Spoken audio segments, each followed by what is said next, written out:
got a beautiful audience here. I don't need to suck up before we start. Come on. Is this the premium club crowd? Is that what? This is. Well, I mean, the club in general is the premium club crowd, as you can see. But we'll just wait for everyone to get their seat, and then we'll commence. I'll run through the agenda quickly, guys. First of all, thank you all for being here. It's been a while since we've hosted an event like this in the Potts Point Clubhouse. I feel young again, actually. When I had more hair, it was a bit fatter. But it feels very nice to be here and to see lots of long-standing faces, familiar faces, and many new. So it's very nice to be here. And obviously, it's an absolute pleasure to have a very special guest, Fred, here today. The agenda is quite simple. We're running a conversation, a bit of an interview, myself and Fred, for about 30 minutes, and then we're going to have 20 minutes of open questions. Try to keep the questions as openly relevant to business as possible. And then after that, some good old-fashioned club networking by the bar, which everybody loves. Now, I'm going to give Fred his an official introduction, because it is a big one and a nice one. Fred is one of the leading tech entrepreneurs in Australia, best known for founding comparison website turned global fintech Finder, finder.com, now worth over $500 million. He's a futurist, advisor, international speaker, and crypto expert. Fred has been building and scaling businesses for 23 years, including several crypto startups since 2017, such as a crypto brokerage, comparison site Crypto Finder, and most recently, Fred launched blockchain investment fund Hive Empire Capital, and helped launch the NFT gaming platform. How do I say this? Balthazar. Yeah. Balthazar. Fred was recently recognized as a top 100 innovator for 2020 by The Australian, and Finder was awarded the #1 emerging giant of Asia Pacific by KPMG and HSBC.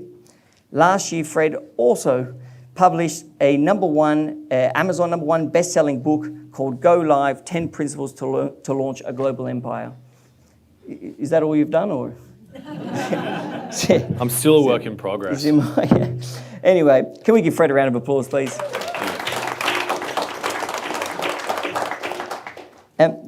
Fred, as I mentioned, I wanted to start this conversation talking specifically about Finder, because I'm not sure, it was a surprise to me to find out that it's 16 years old now. So you've been in this game a long time, with this company a long time, and you've battled some big giants. How did you actually come up with the idea, or why did you even come up with the idea to start a comparison website? That's a great question. So I'm not actually that creative. Well, I'm slightly creative, but in different ways. So I didn't invent comparing things. I think that was probably the Egyptians or someone that sorted that out. And, they probably put hieroglyphics and, them with columns and tables, and you sort of clicked a rock and then things happened. Bang, yeah. You found it. You fell down or you went up. Yeah.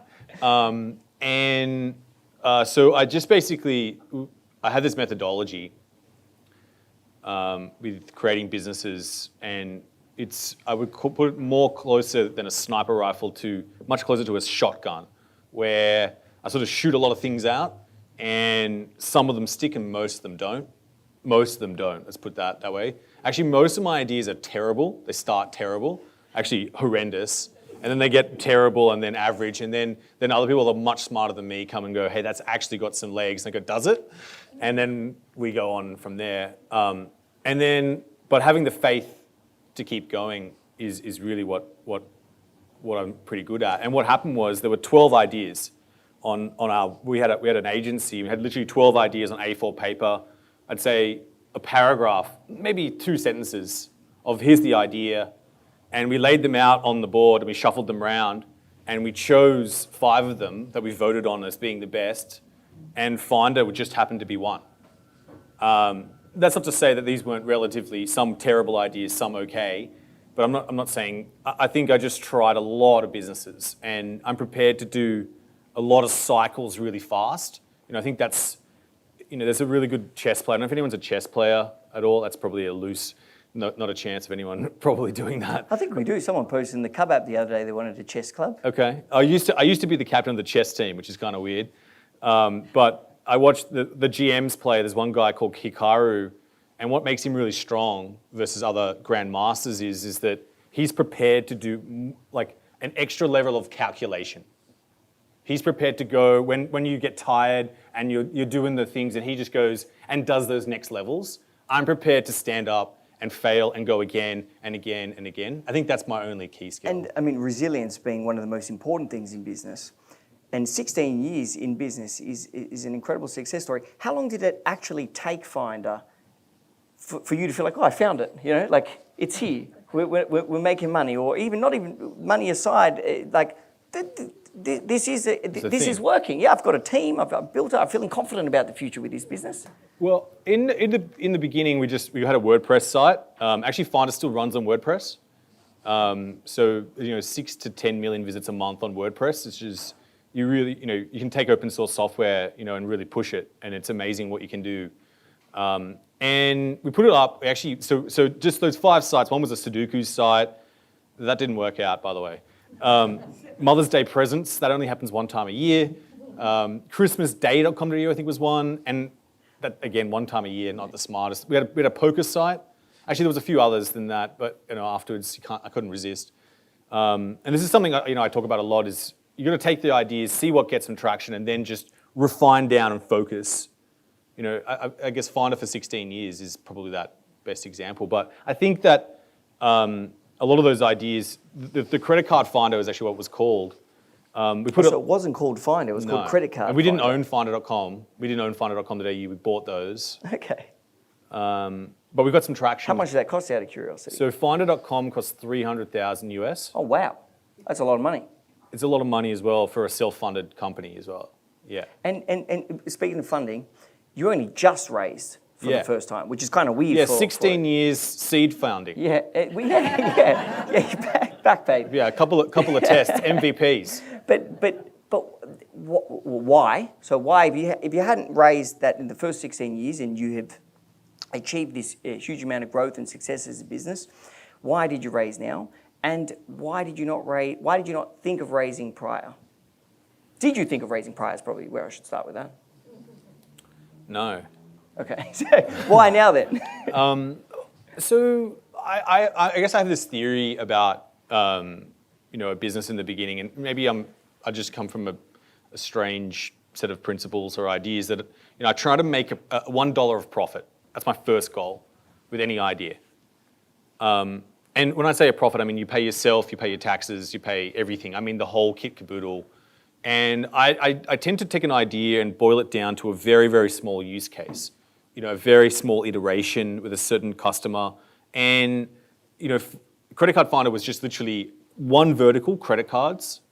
It was just in Australia. We actually, then we went to the UK, US, but in one geography. And, I don't think anyone had written about credit cards that much before. We've written about almost everything there is to write about. I think one time we wrote about golf clubs and credit cards. I thought this is probably too far. Actually, that was actually when we got penalized by Google as well. That's a whole other thing. And can you explain to why so when you say write about credit cards, is that because Finder is actually a giant SEO engine, and by writing, so you need to just create tons of content to create traction to your website? Yeah, so in the beginning, so just to go back to finish that point, I think in the beginning, when we first put the site live, we made like one sale in a month. We made $80. I was like, yes! And then I was like, $80, geez, that's not a lot. And then, but the thing is, there was one thing I thought, and this probably ties into that, in that moment, is I knew what I needed to do to grow it. I knew, okay, we've put this much content on the internet. The first thing I wrote about was a student credit card guide, and I wrote about everything to do with students. We actually put the first annual fee credit card guide live in Australia. No one had ever written about that. I guess it's not the most interesting topic, but some people are very interested in that. A small audience, but there's passion, right? And my thesis was we need to be the most comprehensive place, like the Wikipedia of credit cards. And that's a big idea, right? That's a very long journey in and of itself to think about. And so the reason for that, Bud, is if you go back in time, is I used to have an agency, an internet marketing agency, and we used to build sites, and I needed a recurring revenue. So I called up one of the customers once, and I said, "Hey, I've built this site for you. It's going great. What can I do?" They said, "Well, there's this thing called Google, and do you reckon you could do something and get us near that?" And I was like, "What is this Google thing?" This is way back in the day, right? And I spent a lot of time, and I think everyone is subscribed to this idea of masteries or geniuses. And I only have a few skills, and some of them are building websites, the very basic ones, like me personally. And SEO was one I spent probably the last 15 years mastering. And that's really where that came from, right? And that's a really interesting point, though. So you started a business. You actually had a business before Finder. It was a digital marketing agency. And that then led to you doing the comparison website with the SEO background in order to attract. Yes. Because you sell eyeballs. It's like a media company. Is that kind of how you describe it? Yeah. No one's probably ever described it like that. But in essence, you get eyeballs and you sell the people and you sell. Well, there was this big trend. You go back in time. Remember, websites used to be about us, services, contact us. That was what a website was. And then there was this idea, this trend that happened and said, "Hey, what if we start writing about content?" And we started writing about content, obviously quite early on, about certain topics. And I think everyone can do this, right? You can write about whatever niche or vertical you're in. You're an expert. You're a specialist in what you understand. And then I think what's interesting is you almost, this is how you call it, owned media. I know that's basically writing content on your website. But it was your content. Yeah, but we just took to a very extreme level. Yeah. And so to the original question, why did you raise capital now when you haven't needed it to date for 16 years, as opposed to doing it early stage? Yeah, so I think the business was just a profitable company from the start. I think there are other companies like Zoom was the same thing. It was just a profitable company from the start. And that was just because it was our mastery. It was just everything we did made more money.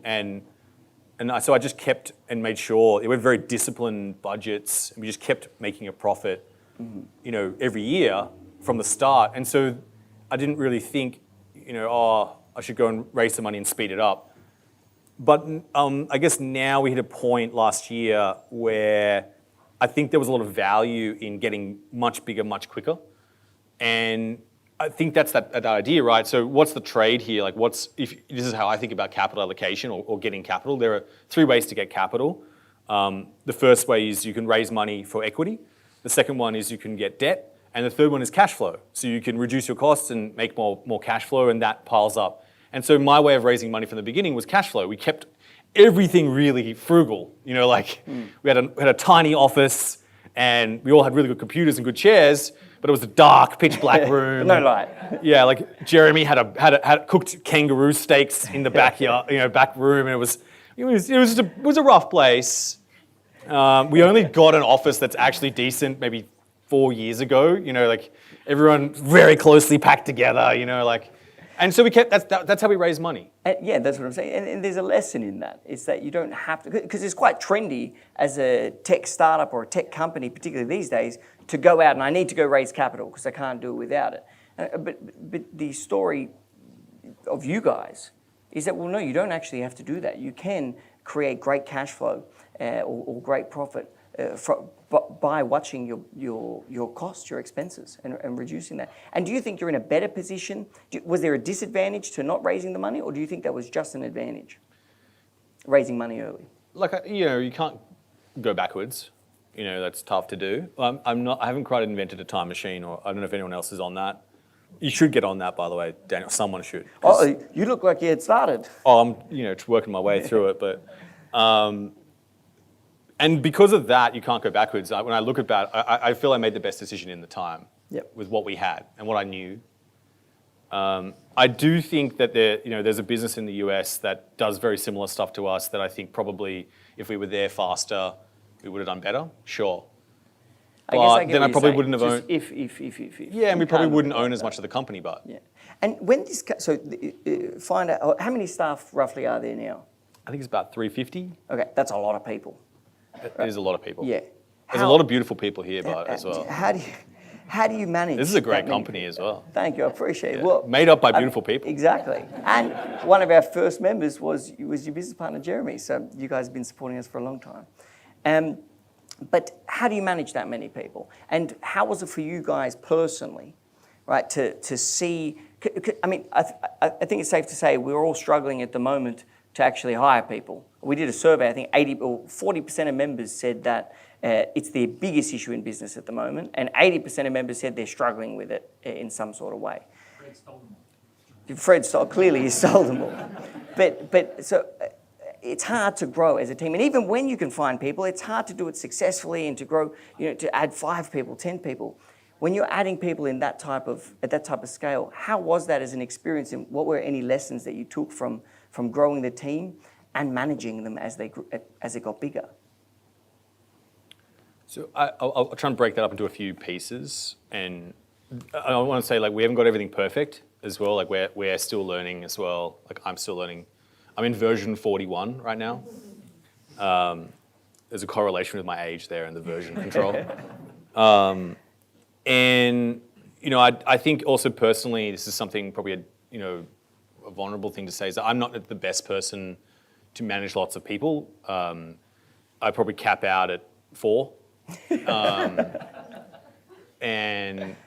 I have some amazing people that I recognize their strengths are, much better at being calm and working through systems and processes and balancing those things out. I have a very small team that actually works with me directly, like a very small team, and they are, let's say, pretty hardcore. What do you mean? So I think at the beginning of a company, I'm sure everyone experiences this, the people you start with are very resilient, adaptive, I call them Swiss Army knives, and they're literally, they know a bit of jiu-jitsu, they can build a bridge, sort of. They can do a bit of everything. Yeah, you put them on an island, they'll survive. Yep. And they're not the people who scale companies. Okay, explain. So, the things they do are kind of, things that fix situations. They handle now, they deal with the ambiguity, and they like ambiguity, they lean into that. They want the unknown, they want to explore, they want to create, they want to be the person who first cuts the jungle away where the first road goes through, but then they don't want to go and lay the bitumen and then put the road signs on and make sure everyone stays to the speed limit, and they're not those kind of people. And so what you're saying is, as the business expands, you need to find people that are more specialized in doing one thing. Yeah, the most brutal conversations are when, I'm sure everyone's experienced this, is your starting team doesn't tend to be the team you scale with. And they're hard conversations. And I've had a lot of those. And we're still, it's really strange. I had this catch up with a guy who used to literally sit next to me, and we were 8 people, and he works quite deep in the DevOps team now. But he was, I guess, our CTO at the time. And, someone said to me, he goes, he said I'm catching up with Fred tomorrow. He goes, you can speak to that guy? And I'm like, he was like, yeah, I used to sit next to him. We used to, stay all night in the office, 24 hours, we'd eat pizzas and hack stuff together. He's like, what, you go and speak to him? I was like, and I just found that interesting, right? Things are, in that way, to scale. But he understands that. He has the self-awareness to go, I'm not that person, And there's a certain type of skill in that, right? There's a just like, you put me in a circumstance to build a company, and from the start I'm very good, but then when it scales, I'm not the best. And so I had to do the same thing. I had to, I'm not operational in the organization. I have an area where I operate, and I create things, and I have a team. But I'm terrible at just the consistency level is probably the number one factor. And so we've actually had conversations about this type of thing before. In terms, you very much focus on innovation. Is that correct at Finder? But you do have this giant company, and you've got business partners who you've been with from the start. Am I correct? That's actually quite rare. all I do is speak to business owners, and I hear a lot of bad stories about partnerships and it not working out, and I hear good ones too, but I do hear lots of bad ones. And you guys have had you've had a very successful partnership with your co-founders. What do you feel the secret to having a successful co-founder or business partnership is? Why has it worked for you guys, and how? Well, I think Frank, I've worked with Frank since 2003, so what's that, 19 years? That's actually longer than I was married, damaging admission. So special, there's not all partnerships are going to work. So it's not, I just think this was a unique and special one where, like, Frank is very different to me. Like, he dresses better than me, and he looks, let's say, much more conservative. Yeah, we're not going to say better. Yeah, but like he's just a better, more calmer, analytical, balanced, less extreme. He has, my sine wave has got like a huge pitch, whereas his is very consistent. I'll sleep at the office and work until I'm tired, and I'll sleep on the couch. And there's actually there's an internal wiki of photos of me sleeping in the office. I don't think that's what, Frank obviously stayed with me in the beginning, and we would, stay through the office and work until we needed to if it was required. But he's much better at that consistency. And I think it's about that complement that naturally has brought us together. And I'd say probably Frank is better at he's the one who's built the manager. Built that strength, between us. I think just comes from, he accepts all of me and I accept all of him. And we're not just who we are today, but who we're going to be, and we're committed. I think the other thing, which I talk about this, I don't know how to explain this exactly, but is one day we sat down. So in the beginning, we didn't have a lot of money. So we used to actually live together. We had no toilet paper in the house, by the way. That's a whole other thing. I strongly advise newspaper over magazines, by the way. Sorry, it's just, but it is. It's a fact you learn. Spitting facts. Yeah, so we kept the newspaper, and we had a red texter, and we said, look, we're going to make a plan about this business that we'd like to build together. And it was called F&F, and the things we've spoken about back then are still true. But then I said, look, I think what's really important if we're going to do this, because this is going to be a long journey, you write down your values and I'll write mine. And we said, okay, cool. And we've done this ever since. We're like, okay, don't look at mine. And I'm like, I wrote down 3 values, and we shared them. And they were pretty much exactly aligned without ever having that question. You ask a question, and I think the things that you value over the long haul tend to last. And I think this is about having hard conversations with partners or people that you work with. And I think one thing which I'm quite brutal about, and I've always have been, I think if there's something that's affecting that, you have a conversation. And if there's someone who's not aligned to our values at Finder, and Finder has 5 values and we're very strong on them. The third one is Go Live, like the name of the book, but it's very, very, very values-driven organization. And you can, if you don't align with our values, like it doesn't matter how good you are, it's not going to work. And I think having those conversations fast has helped us. You don't carry this baggage. That one person you should go and talk to right now. But you always put it off. You always put it off. Yeah, I'll do it. Yeah, don't put it off. Do it now. Yeah. And I'm unfortunately probably a bit more blunt with that, and that's not my. I'm just very direct. Whereas I think Frank's much better at having a longer. Well, I think it's always this being honest and upfront and respectful.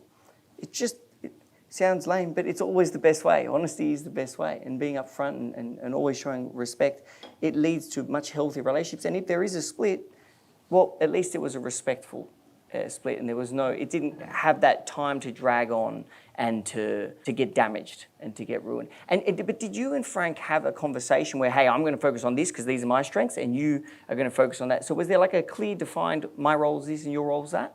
Yeah, so we've always done that. I think in the beginning I was the kind of the proxy CEO, and that's because I was really good at inventing things. I would just go, one day I said, look, we need to start calling up clients, and we're going to make this team. I'm just going to call them. Here's how we're going to do it. Okay, everyone keep going. And Frank's like, oh, that's a good idea. And we started doing that. Let's go do. One day I picked up my desk. I said, we're going to make a PR team. I picked my desk up, walked over there, started put my desk down. This is the PR team. I got to go. I need to find an agency. I don't know how to do this. But that was the beginning, and then that formed, and that area formed. I said, we're going to make a product team. And it was this was a crazy idea to make a product team. No one. That's an obvious idea these days, but it's not an obvious idea back then. And I just sort of started. And I'm good at the beginning, and then Frank's really good at taking that and putting it together and molding it. Executing. Yeah, and keeping it, that person I'm sure you have in your team is just relentlessly religious. They just keep it going and going and making it better.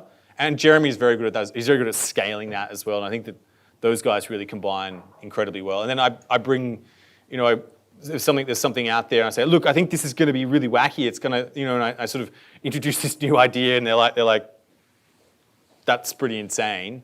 I'm like, I know, but I think there's something in it.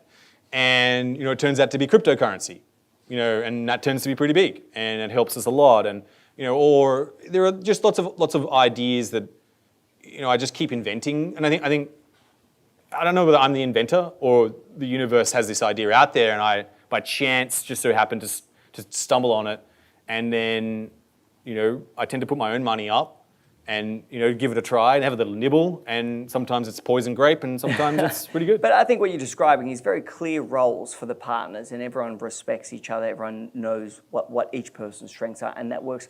As companies scale, get much larger, you always hear it's imperative to have very strong values, because that's what's going to kind of I don't want to say dictate the culture, it's a bit of a strong word, but it kind of helps people, it defines the culture. Strong values and a strong vision. And I want to ask you what your vision for Finder is and how you communicate that with the team. But first I want to ask, and we are going to get into crypto too, because I know you're passionate about that. But first I want to ask, how do you actually instill these values in your team? Is it in induction? Is it ongoing? How do you ensure the values are maintained throughout 350 people, which span many, many cities? Yeah, so I think there are two. This is about scaling culture. And my thesis on this is it's about the rituals that you engage in. Right, so what's that one meeting or that all hands, and then what do you celebrate at there? So the induction is one place. You get, there's a founder's induction, and you learn the values from the founders. I think there's another one is the rituals. So what I mean by that, and the ceremonies. So there's that Apple Store big clapping things. There's one of those at Finder. If you're having a big celebration, and someone will sneakily take you out, and then they'll do everyone lines up at the door, and you do this big walk in, and then we're celebrating something all together. And I think those little moments are the ceremonies, right? They're the things that people remember. And at every single one, we talk about the values, and we talk about the vision, and we talk about the mission and the purpose, and it's over and over and over. Everyone knows at Finder, our vision is to better all the world's decisions. Everyone knows that. Like everyone just assumes that, they know it, and that just comes from repetition. And I think it's when you scale, like birthday cakes aren't scalable. You can't give everyone a birthday cake on their birthday when you get 100, 200 people. It's because basically you have people who have the same birthday as well, and it just becomes unscalable, right? So terrible thing. It's a great thing in the beginning. Yeah, but I've never actually thought about it, because our team's not big enough for that to be a problem. But that would genuinely be a problem. Genuine problem. Yeah. Yeah, you forget, and then it's just not scalable, right? So how do you celebrate a birthday then? Well, you got to do it all together, unfortunately, and then it scales to different formats. And so don't start birthday cakes in the beginning, I'd suggest. Yeah, if you all the July birthdays, we're celebrating for you July 1st. Pretty much. Like, you get a message in Slack now, and that's about all you get. But it's just not scalable, right? And so what is scalable are ceremonies and rituals. So at Finder, there's Finder Fridays. So all around the world, there's an all hands, and that country gets together, and they have a presentation from different areas, and they celebrate things, and they'll call out values, they'll call out wins, and that sets the tone. That's where culture comes from. And it just sounds like it's a constant discussion and celebration. Whenever there's a celebration, there's also a constant discussion of our values, our vision, and examples. And examples. Yes. I think ultimately, yeah, everyone says, oh, I think it does start from the founders. How you act in the beginning, and then you hire certain people to have those same values, but that's not scalable. Because I'm struggling to get to Poland and also New York in a 24-hour period. It's just, I haven't worked that one out either yet. Working on it. Even with video calling, it's just impossible, right? And so you need to go and lean into structural processes or mechanisms. So what are things, so for a good example, when you do a performance review, what is the questions you're actually scoring on? Yeah, okay, probably OKRs. Yeah, probably the last goals you set. But what about putting the values in and score them on the values? Like how well did you do go live? What are you mastering in your craft? How have you been straight up? Very cool idea. Yeah, and so those things are scalable, right? And unfortunately, this sounds very corporate, I know. But if the values are cool, right, and the culture's cool, people are cool about talking about values because they're like, this place is awesome. This is what makes this place awesome. I think people like it. And the thing we have to remember too is big companies, corporates get big because they have these operations and these structures. Like to be big and function, you need to have more systems. And is that something how have you managed that at Finder? Because I know you, particularly yourself, you love the innovation, a bit of chaos, some specialists, savages that know how to do whatever you need them to do. Has anyone seen the movie Achilles? Sorry, yeah, that one. Troy? Yeah, oh, that's Achilles. A great movie. He's got a little army called the Myrmidons. Yeah. I don't know if anyone's seen that. In history, he goes back and he saves his city. They're called the Ant People, and they're just hardcore. They're like my Myrmidons. Okay. And so have you been affected by the scale of the company then? Do you ever get worried that the company's getting too rigid, or that's not an issue at all for you guys? So there's this balance, I think, and this is a really, really hard thing to do, is what I call cultural pruning, where you have people in the company and they stand for certain values, right? And these cultural, they're not necessarily about the contribution or work they do, but it's actually the contribution they give to the culture. So culture to me is what's the behaviors people do when you're not looking, basically. And they go and take certain actions. They uphold certain things. And you need to go through certain times and prune that culture, right? You need to go through, and certain people aren't working anymore, and unfortunately that's not going to work. And so you got to take that out, and then you've got to put other certain things in. And I think that's that petri dish of balance, to some extent. I think, but it's not an easy one. I'm not talking. This is not easy. Like, this is a hard, constantly evolving thing. I do worry. Sometimes, I miss the early days, and that's probably why I sit in a lab basically, and with a four group people, of people, pizza and a couch to sleep on. Yeah, all night. I still drink Red Bulls. A bunch of newspaper. Yeah, a big bunch of newspaper. We've upgraded that, but actually, yeah, that stuff's pretty good. The toilet. I want to move to an interesting, kind of relevant, but a bit over. But I'm very curious how you navigated it. COVID. Now, COVID caused a lot of chaos. And as someone, I know you quite well over the years, you would have thrived, I would have imagined, in that environment because it would have created so many new opportunities for you. I'm just curious, what were the opportunities you found during COVID, and what were any of the issues that you had? Start with the issues. Yeah, a lot. I got 99 of them all the time. I cause problems as well, so that's another thing. But anyway, COVID, yeah, Fred, yeah, like Dennis Rodman, Fred, COVID, same thing, right?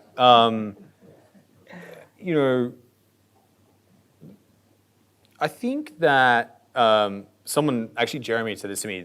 He said when COVID started, you almost became more like calm and happy, and I was like, that's true. It's a strange reflection, right?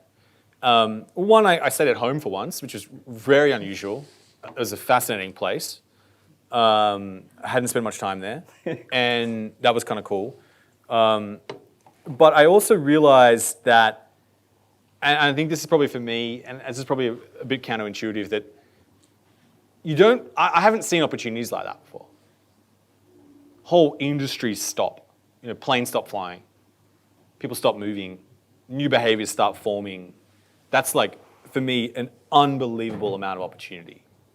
It's few moments in time when humans change their behavior. We're like, we've got deep reptilian evolution still going on, fight or flight, huge amounts of cognitive biases that still drive us. And that's going to take a few million years to go and get out. But in this moment, we were forced to change our behaviors. And anytime there's a change in behavior, that's an opportunity. And so, the first thing I sort of did was, try to look for growth. Like the other guys, we focus on costs. First we went through, and the other guys. That was a Frank thing. Frank thing. Well, actually, it's strange. Like I talk about costs a lot, but he's much better at organizing that to a large degree. Not to say that I'm not good at managing my costs, but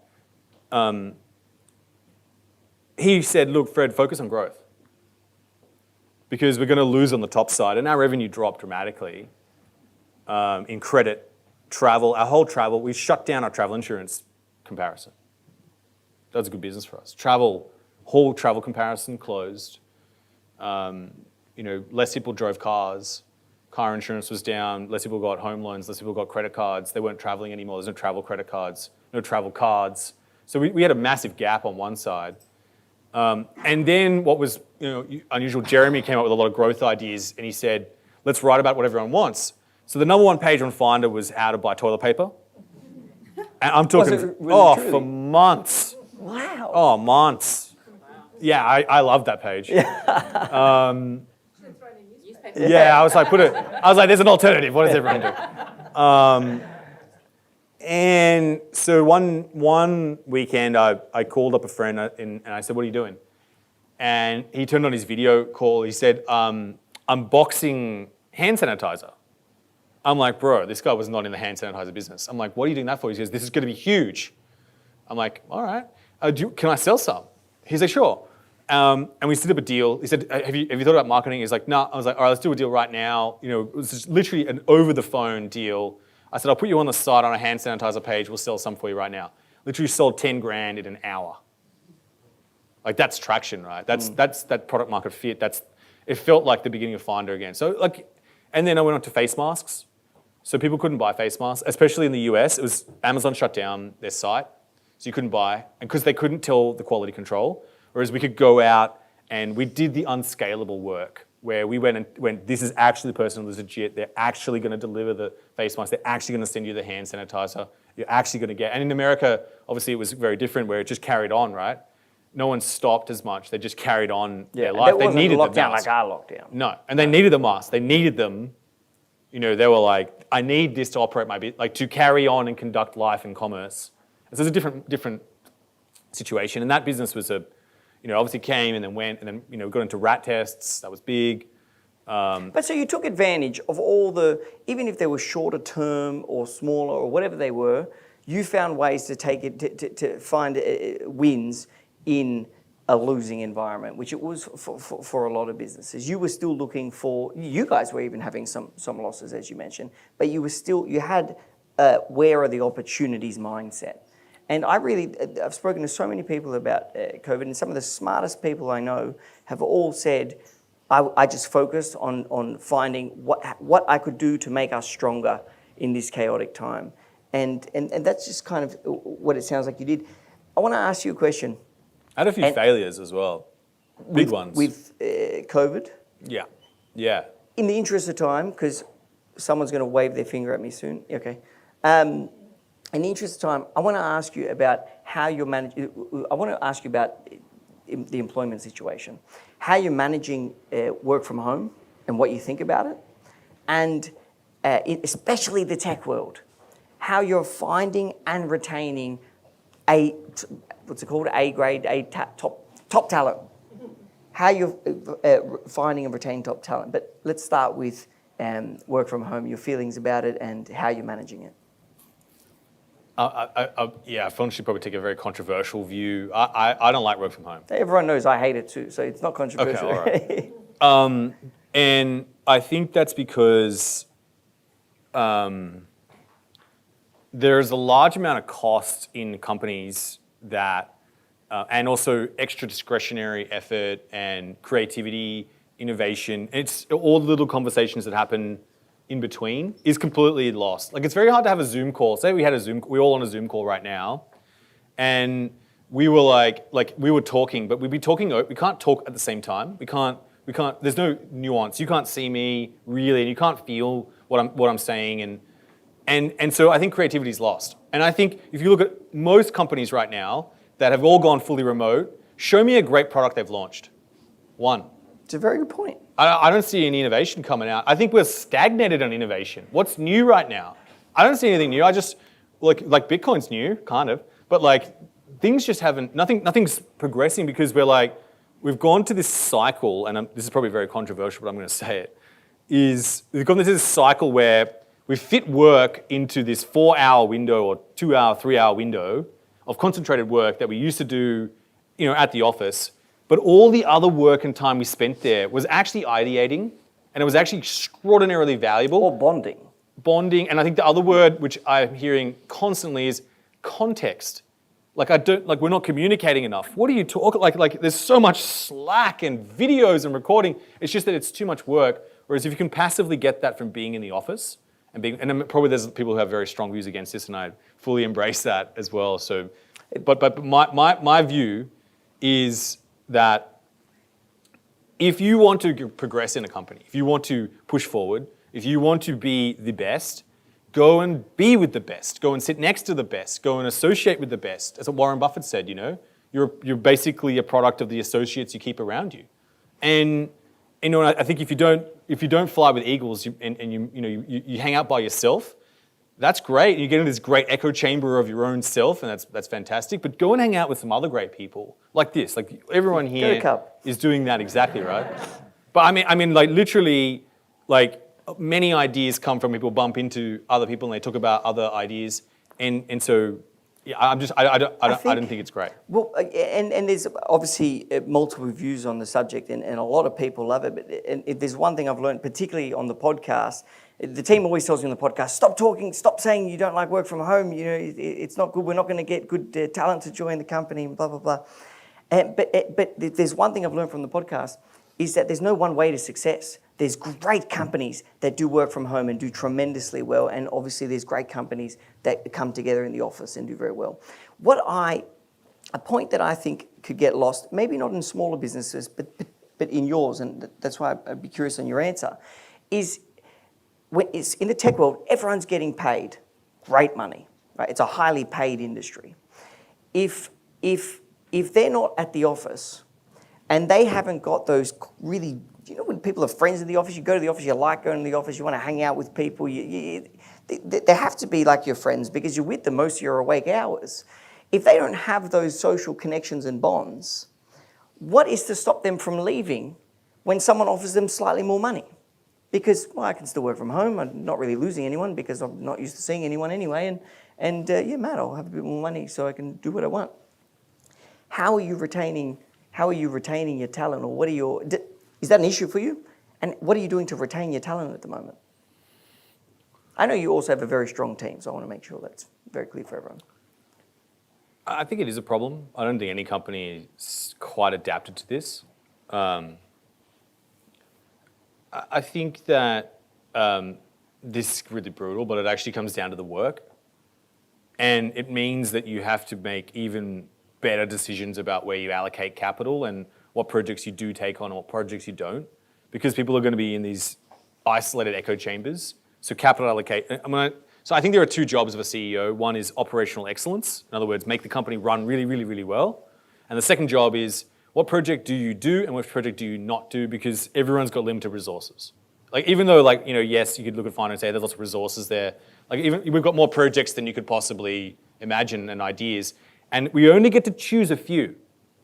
Every company has the same issue. And I think great allocators, great choices mean people get motivated, they see the path, and they get on board with that, and they like where the company's going. And it makes, you just have to make better calls, right? Yeah. So showing that you're the winning team. If you're on this team, we're going in a great direction. I trust that leader that they're going to take me to a... They've got more time to reflect. So I'm going to stay on the winning team. Yeah, and I think it's hard to see, but over a period of time, people lose... I think that's the thing that gets judged a lot stronger now because it's all written down. because it's digitally communicated. People can reflect on that, read about it, and a lot of we share just pretty much everything in the company. You can read everything. You can read revenue, expenses. You can read everything, and because we want everyone to like contribute and drive the company forward, right? But I think it gets more brutal on the choices you make, and you need to make better choices to be a better leader in order for people to go and follow. And what I mean by that is, you've got 2, say 3, 4, 5 tech projects, right? What is the sequence of order you put them in, and which ones do you fund and which ones do you not fund? Like that is the biggest debate that happens. If there's one, it actually takes 3 sessions of 3 hours each every 4 months. That's debated about, I'm talking full debate, real heat, right? Warfare. Yeah, well, not warfare, but and we should, because it's the most important decision, right? Where is the company going to allocate people's time, resources, money, media? And I think that decision, that needs the most attention, and I think that you'll get judged on that the most. Good. And I want to finish on a topic I know you're very passionate about, on crypto. Now, I don't know how, crypto is not doing too well at the moment, and people loved crypto, they got scared of crypto, they don't know where to step because they might fall through a crypto hole. In your opinion, how do you navigate the crypto blockchain world? And kind of more importantly, where are the things you think people should be focusing on in that world? And where are the holes in the ground that we can avoid stepping on? Yeah, we really want to know where those landmines are in the crypto world. That's a great question. So I think this comes down to a mix of a few things. I'll try and unpack that in a few ways. One is, I think a lot of people look at it as a wealth creation thing, and I think with any wealth creation thing, and I'm not a financial advisor, so this is not financial advice, so I've got to be really careful. But I see it as another asset class, and what I'm seeing right now is that over the weekend and during the night when the stock market's closed, I think crypto moves and sort of almost predicts where the NASDAQ is going to go. I think crypto is like futuristic tech potential, and it's really attached to the NASDAQ, and I think those two move together. So that's probably where my mind's at in terms of the way it sort of operates. And so you'll see that, you looked at it on the last, I think it was 2 weekends ago, or it was last weekend, Bitcoin dropped, and then on the morning, NASDAQ had like a 1% drop. It just literally just went down. So I think it front runs potentially, and I'm not a technical analyst, but that's what I'm seeing right now. People are going, oh, that's futuristic tech. I'm going to bundle that in that NASDAQ. And the NASDAQ, to give everyone context of history, New York Stock Exchange has been around, I think, almost 200 years now. And the NASDAQ was the sort of the scummy stock exchange, the one that was trying to be the New York Stock Exchange, and no one listed there. And so that's why Microsoft and eBay and all these companies listed there, and Intel, because tech was seen as, oh, that's not going to work. That's speculative, never going to work, bubble idea. New age shit. Yeah, new age, like computers, nah. Like, that's what it was seen, right? And just to give that context, and the NASDAQ, it just turned out they made some great bets on tech companies, and that made the NASDAQ what it is today, right? NASDAQ's a massive exchange now. But it was the backyard exchange before. And I think the same thing, when I look at, so it's a corollary of that, when I look at crypto, I feel the exact same parallels. Exact same as the internet early on. Some are going to go up, a lot are going to die. You're seeing early stuff. But what's different, you could invest in the Google and the Facebook and those kind of things of crypto now, and everyone has access. Like, who had access to the IPO of Google, Facebook, and... So what are some of the things that you personally believe in crypto, or that you personally back? I think the idea of decentralized money is an absolute revolution. And for us, if I can try and make that really real, there are countries like in the Ukraine, Venezuela, there are a lot of countries where you can't get your money out. Like when the Ukraine got invaded, the central bank shut the money down. You couldn't leave. And so a lot of people bought crypto and left the country. My grandfather took stamps to Australia. And stamps were, a solid currency, or a store of value. So if you think like that, there is a great use case for that. And there are many other use cases for Bitcoin, I think. Ethereum is really a computer that no one can stop running. It's a decentralized computer. That's an actual unbelievable revolution, and there are obviously lots of copycats that have come and trying to upend that. But those two things are good examples. I think the biggest thing in crypto right now is stable coins, so that they're one-to-one pegged with currency, right? So there's $1 equals one of these tokens. And what that enables is, if you send some Bitcoin and the price of it changes, this is if you send this money instantly in crypto, it gets the other person, it's the same dollar value. And again, there are many countries, I don't know if anyone's had this experience, where you're trying to send money to this country, but you can't actually send it there. There's no easy way to get the money there. This is like these railway lines that are building all throughout the world, and they're not controlled by a government, so you can't shut it down. And so the people, for the first time, us as the people, we own the money. We control and we own our money. It's never been seen, never been done before, except when you own a piece of gold. That's to a large degree. Although gold was confiscated in America at one point in time, so that's a whole other thing. We won't get into that. But that's if you're going to go down the rabbit hole of crypto, by the way, start with some of those ideas. And if I'll leave a question for everyone, is to ask yourself, if you think about Bitcoin and crypto, like, oh, it has no backing, it's not worth anything. And if you take out a $100 bill right now, right, and we took, let's say, and we got $100 of Bitcoin and $100 of gold, and we put them in the ground right here in Cub, in a time capsule, and we waited 100 years, how much do you reckon the $100 note will be worth? How much do you reckon the $100 of Bitcoin will be worth? And how much do you reckon the $100 of gold will be worth? I'm pretty sure the $100 of currency is probably going to be worth less than a cup of coffee, right? And we're seeing it right now. It is playing out right now. The Bitcoin's probably going to be worth, $1 million, maybe. Let's call it whatever. The gold, all throughout history and time since the Romans, has been a scarce thing on the earth, and it's a place that people have stored value. And again, I think it'll go up in value. Awesome. Let's finish there. Let's open up to Q&A. Guys, any questions that you have to do with Finder, leadership, crypto, Fred's book, which we didn't touch on, but because we ran out of time. Daniel, I can't see who it is. Can I ask Fred to answer your first question, which is why the capital raise? Yeah, we might not even need the mic. It's not like we're in a stadium. We will be soon. Did you hear that? This is like the early days. Yeah, 100%. Do you want to repeat the question? Yeah, so Fred, thank you. That was fantastic. And Daniel was asking you about why you capital raised. So you talked a lot around, but why did you capital raise? What's the vision? So I think going back, I probably didn't answer it very well. And thank you for asking that again. I appreciate that. So when I think about capital and raising capital, I think of the three ways. Selling equity, debt, and cash flow. And the markets were like all-time high. So the equity of Finder was worth a lot. And so we traded some down. Also, interest rates were extraordinarily low, and we borrowed some money. And then now, as interest rates tighten, we'll repay that. And obviously, it's harder to raise money from equity, so it's not the right time. So when I think about, companies always need cash flow, need capital, and we were expanding, and I thought this is the cheapest way and the right time to do that. That's a really clever answer. You pressed me.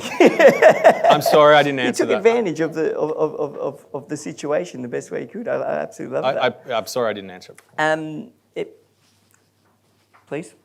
Okay, thank you. Sorry, I can't actually see everyone that well with the lights, so if I do that, it's just go.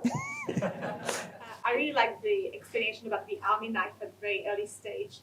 How did you feel like when you should replace the army knife for the expert and for yourself when you feel like you were kind of like the army knife at the beginning? How did you help yourself grow to become the next level of yourself that you needed to be? That's a great question. Do you mind if I paraphrase the question just for everyone? What I interpreted as, when do you early on replace the Swiss Army knife crew with more specialists? So the way, I think this is a moment in time when those specialists, these Swiss Army knives, you're going to them and you say things like, let's do this and do this and do this. And they go, Fred, look, I'm already doing all of this. I'm not sure how I'm going to be able to do that as well. And if that keeps happening over and again, what you've got is, you've got great people, right? And this person, they're doing their absolute best, but you want the company, so remove the person, remove yourself, and stand back and go, the company needs to do more. And when I think about those moments in time, that's a time when entrepreneurs solve that by being enterprising. And being enterprising is about creating a structure, and in those moments, when you see that enough times, that's when you need to change. And that person then, you can have that conversation, hey, do you want to become a manager? Or do you want to keep being an independent contributor? You know, that's what we call them. And independent contributors at Finder, by the way, have their own route, their own performance framework. They're the niche people, is that what you call them? Yeah, independent contributors. So they don't want to manage people, like myself, to some extent, except for a small crew. But you make that call out, and that's the time when it's not. The company needs to scale. The process needs to get bigger. You need to take on more customers. You need to deliver more orders. You need to do multiple projects at the same time, and they need to go and delegate some responsibility to someone else. And that's normally when I think of that moment. And how did you do it yourself, like to go from the army knife, Swiss army knife, to like feel like going to the next level? Myself personally, terribly. So this is probably a bit of a vulnerable conversation, but I actually went through a pretty dark time where it was about 2015, and my goal was to delegate all of my responsibilities to someone else, and I just always had that goal because I read the E-Myth and I was like, okay, execute the E-Myth as a book, and I literally wrote all the roles, and then I fired myself from every single role, and then I turned up to a leadership meeting and I realized no one reported to me anymore. I was almost the carbuncle I put it like this. Have you ever watched Scooby-Doo? So Scooby-Doo, what happens is there's normally a ghost in the house. And the ghost in the house is normally because someone wants to go and change the house. Someone wants to go and overhaul it and change it what it used to be. I was the ghost in the house, keeping it the way it was. And enough fights and I said dumb things and I got frustrated. I realized I need to be the one that needs to leave. And so I exited that meeting, or had a chat with Frank really, and just said, look, he was like, man, you don't need to. I go, what are we going to do here? I said, he said, man, and then I said, I'll go to the US and start again. And that was great for me, but it was a tough time. And I'd say probably if your company is, you're having a lot of these fights, you're having a lot of these issues, normally the first place, and it took me a while to figure it. I got an emotional coach as well. That's another thing, Craig Hall. Great guy, basically a guy who shines a mirror at me and says, this is what you're doing, man. And I'm like, oh, wow. And you've got to start with yourself. You're probably the self-limiting thing of your company growing. Because companies aren't, they're not some, all-powerful God founder. You have the skills to be that Swiss Army knife in the beginning. You may be a CEO founder, or you may not be, but you've got to be real, and I'm not. Susan? Thank you, Daniel. Thank you so much. That was so insightful and honest of you, Fred. I think a lot of insights for everyone. I just want to ask you, the next decade, what do you see as the biggest opportunity for entrepreneurs? If you're a new entrepreneur, where would you focus your attention? And what do you think would be the biggest obstacle, maybe, for the entrepreneurs going forward in the next decade? That's a really good question. And two-parter as well. I love that.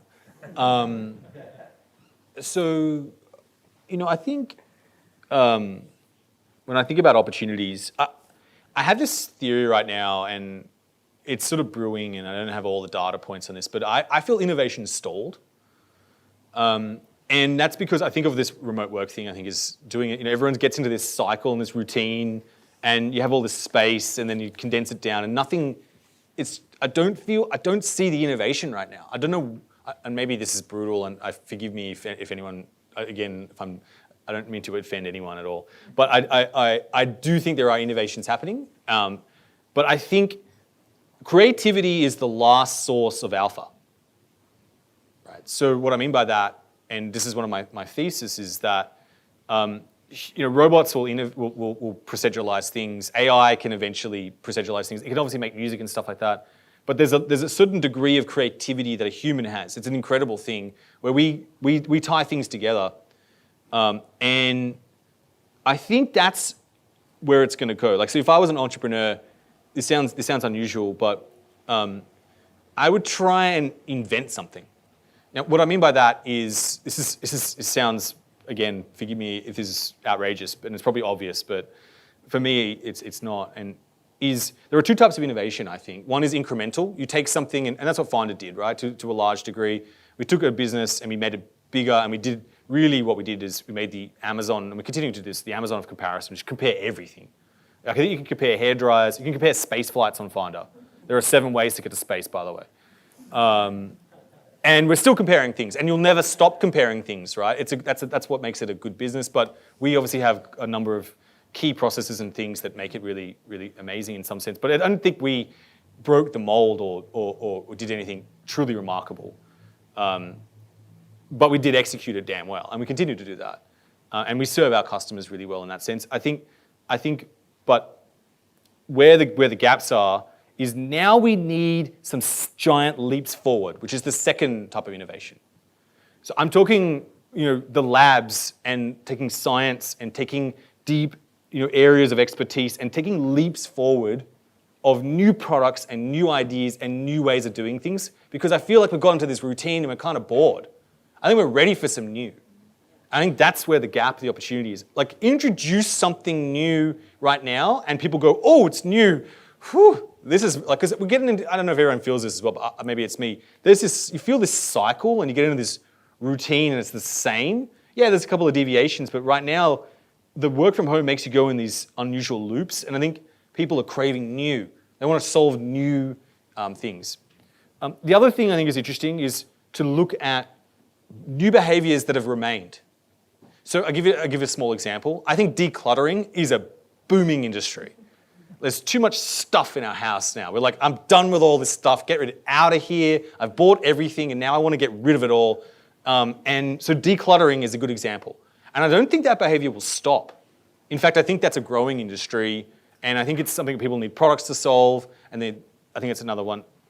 The other one I think is interesting is, I think sustainability is, I know that's probably a relatively buzzwordy word, but I think there are things still which are ultra unsustainable.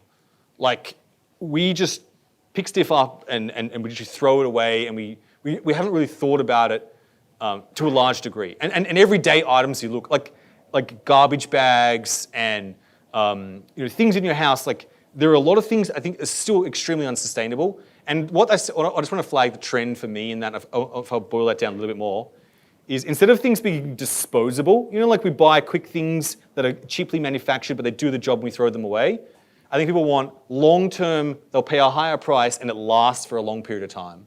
And I think that to me is, the sustainability in that there's an overriding trend, and that's where I'd focus. Which is what it used to be 50 years ago. Exactly. We're going back in time. We're doing another loop. Yes, you mend your clothes, mend your socks. You didn't just throw them out. And I think that's coming back. And I think also what you'll also see is that brawn, those real beautiful, classic long-term products that are going to stay in your house. If you look at these cheaper products, they're a bit jagged and sharp, and they're not made for, that have a beauty and an organicness to them, right? And I'm talking about design here, right? And I think that's another area of product design. And I think in your home, there are things that, like, you look at and they're just jaggedy. And if you look at your life, you go through your home when you're at home now, and just look at some of the things and the way you use them, they go, wow, that's so sharp. It's just, like, I don't know, like, for me, the shower head is brutal. Yeah. That thing is abusive. Just turn it on. It's like basically this fire of water rains down upon you. I think there could be something got to be done there. I like my shower. but thank you, Susan, please. Fred, thank you so much for your vulnerability tonight to show the different dimensions of you. I have another two-part question. That moment where you were in one corner and Frank was in another corner writing your values, and they were in sync and aligned, will you share with us what those values were. And as I recall, there were 5 values of Finder itself. What were those values? That's a great question. Thank you. So. It's a great question. Thank Yeah. you. No, it's good. It's probably, again, it's very vulnerable, but I'm happy to share. So, I think it's unusual that some of these words are pretty, cliche. So, but to me, they've meant a lot to both of us. So they might sound a bit janky, but one of them was legacy. That's the first one. Like both of us wanted to build something, and I just want to define legacy, if I can. What that meant to us is, I think legacy is where people plant trees, and old people plant trees for shade they'll never experience. And we've built Finder, and we continue to build Finder for people way down for past our life that we hope it'll serve for them. That was unusual. Both of us wrote it down, and the second one was family, and again, these sound relatively janky, and I feel kind of weird saying, I don't know, it just is what it is, whatever. And for us, we both have families, we have different families, but it was really unusual. Like Frank and I will actually share our finances together. It's like we both didn't have a brother when we were growing up. I mean, I guess we almost feel in that way there was a family, that we both got that brother nature. The third one, and again, a damaging admission, was to build wealth. And again, this wealth ties back to family and legacy, right? So to pass our wealth on, it was never for us to have the wealth, it was actually to get wealth to give to our family and to pass on, has always been the goal. And it was weird, like we had them in, I think, instead of legacy, I wrote fame at the time. That's because I was super vain.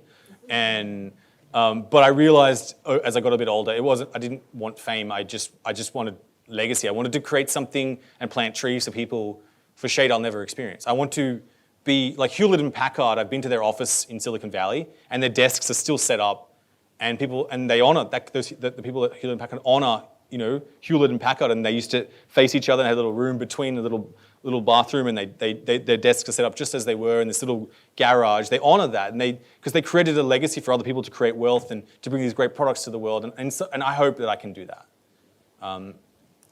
In the 5 values, I hope that's, again, I've never really spoken too much about that. Yeah, and we're very late, so we probably only have also time for maybe 1 or 2 more questions. I really can't see who that is, but go for your life. Maybe scream because you're far. I'm Michael. Just a quick question. You talked about during COVID, you saw so much opportunity and you were able to quickly react to that opportunity, I guess, by virtue of having a platform already in place. But when you first began, you talked about how you had 20 ideas laid out on a table and you were trying to figure out which ones you could do. What process did you put in place, I guess, as a business to decide on which ones you were going to do? And to use that old cliche of MVP, what boundaries did you put around them in order to make them not get too big, but something that you could measure whether they were going to work or not? That's a great question. So I'm going to say the question back. So what I heard was, how do you contain an idea? Because sometimes it can be a contagion and not affect other parts of the core business, and keep it going, keep it focused. And then what principles, this is what we think, the way we think of it, what are the principles you put in place to back the idea and keep it going?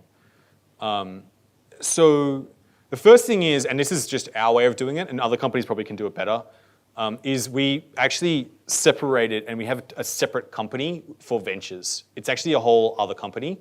And we literally are not supposed to, we don't need to go to company all hands. I shouldn't say that out loud, but I'm going to get in trouble for that. But we literally, I said, you act like your own company. Don't act like Finder. And if you read, I think this is the book called The Innovator's Dilemma. There were 2 ways. Some people can shepherd resources in companies. We just couldn't do that. We always clumped them together. And so we had to make a whole new company. So that's one way. And then you can contain the resource, then you can write a P&L, and you can sort of manage the budget. And some of those other problems, you get other issues. You get culture clash. So you get two cultures. Like when Steve went and picked out a whole bunch of people and went and raised a pirate flag and made the Macintosh. That was a perfect example of, I didn't raise a pirate flag, but let's just say there was slightly different things that they're in the ventures team for good reason, but because it's not trying to be fun, it's trying to bring something new. Amazon does this as well. Like AWS was really built in South Africa, and they have labs in different cities to separate that. So a separation of capital allocation and management, I think, is important. I think the second thing is the principles of backing an idea. So if I can talk about quickly about a failure during COVID, we actually built a marketplace on Finder. So it was like eBay for Finder. And people actually load up their products and they sold some things, and which I thought was remarkable. But basically, if you think about it, and I only figured this out after we built the product and I was really passionate about it, we were basically taking on Amazon and eBay. Like, yeah, there were gaps to some extent, but wow, that's like a multi-billion-dollar investment. And we called it after 3 months, and we shut the project down. Why did we do that? Well, we looked at our capital, and we said, can we fund this? Are we getting explosive growth? That's another thing I look for. Like with the hand sanitizer, it was like, this is going to sell. This is going to work. And we mobilized a team around that. And another thing I just want to, this is probably maybe a unique thing to Finder, is our third value is go live of the 5. And I feel I haven't answered your question, and please come up to me afterwards and I can talk about that more. And go live means we have a bias to putting things live on the internet. And sometimes a little too early. And sometimes, most of the time, it works out pretty well.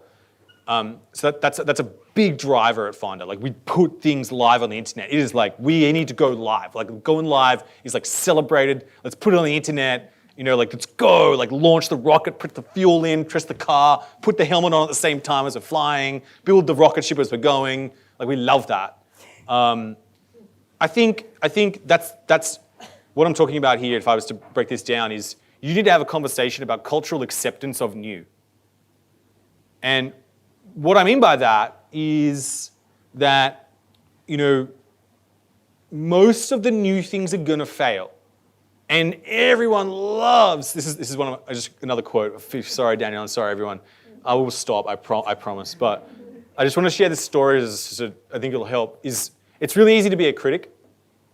It is really hard to be the person in the gladiator pit with the blood and the sweat and you're the one in there making that idea.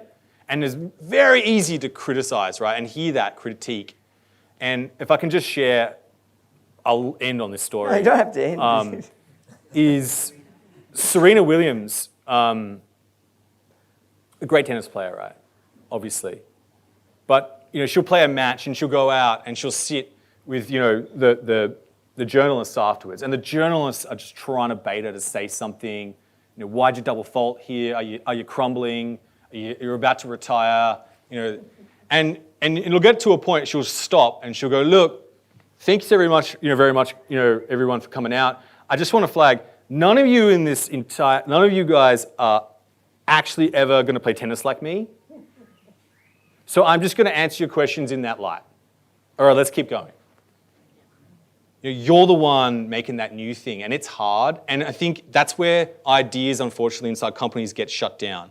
Like, why did Kodak's digital camera not get out? I reckon that was the little conversations where the new thing got killed.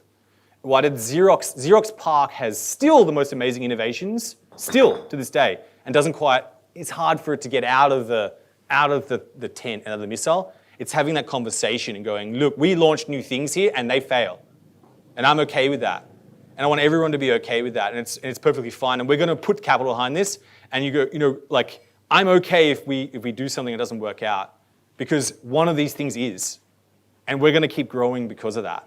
And you're the one in there playing tennis.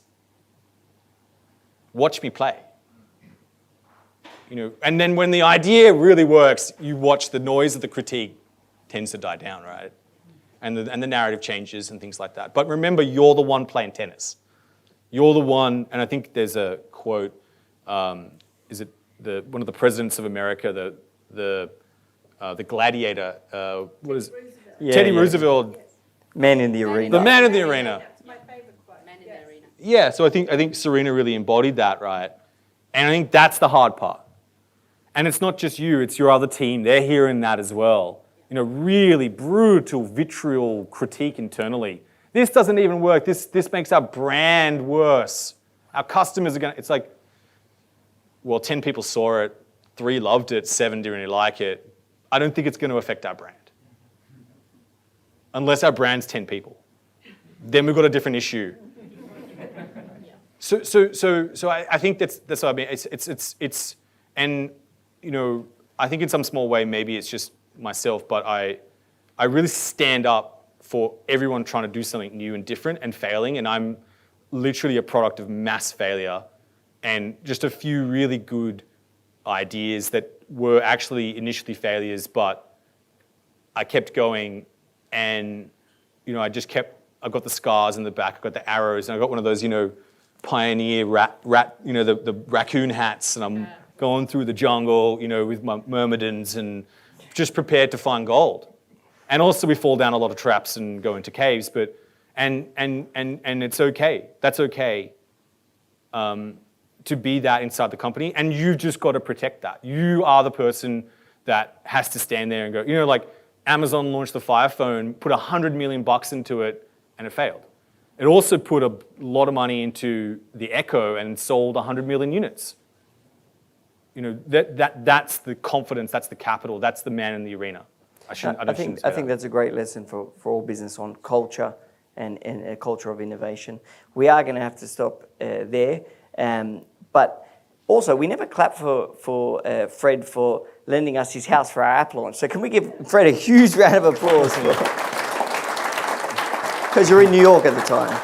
Otherwise, we would have invited you. Oh, that's all right, yeah. Thank you all for being here. We probably have cut a little bit into the post-networking time, but if you're going to be around for a little bit, I'm sure you might chat to Fred. But otherwise, let's have a drink, enjoy ourselves. I hope everyone had a very lovely night tonight. Thank you all.